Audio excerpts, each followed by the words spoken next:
Can Chat GPT be used to diagnose rhabdomyolysis? This has been popping up on my screen for a while, and it's a report of a guy who reports on Reddit that he was working out and wasn't feeling good and decided to put his symptoms into Chat GPT.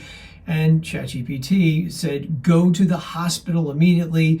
You probably have Rhabdo. And he did that, and it turns out ChatGPT was correct. Now, I wanted to talk about this for a moment because not only is it an interesting story, but I reached out to this person and got a little bit more information that it was not brought out in any of the articles that I saw. So the first thing I would say is he does tell us in his Reddit post that his workout consisted of 20 push-ups, 20 sit-ups, 2 45-second planks, and a few squats.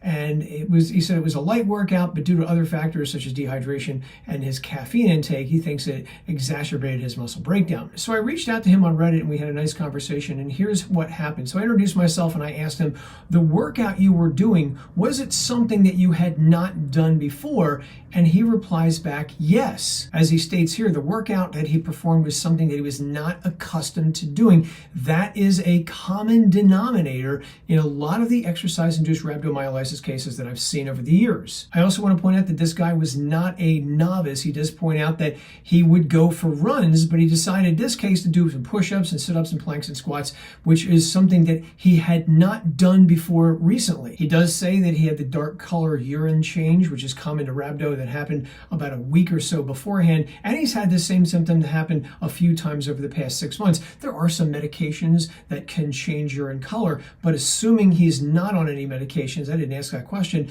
it's a distinct possibility that he may have had some other bouts of rhabdo in the past. And we didn't get into genetic testing, but it's definitely something to think about if you've had rhabdo multiple times. Is there something genetic, like for instance a sickle cell anemia trait, which could raise your risk of getting rhabdo? So this is a good story, and I'm glad that ChatGPT made the right call. That said, I wouldn't only use this to determine whether someone had rhabdo or not, because there really is no substitute for going to a doctor. And it's possible that somewhere somebody may input similar symptoms and maybe the AI gets it wrong. But in this case, it didn't, and that's a good thing.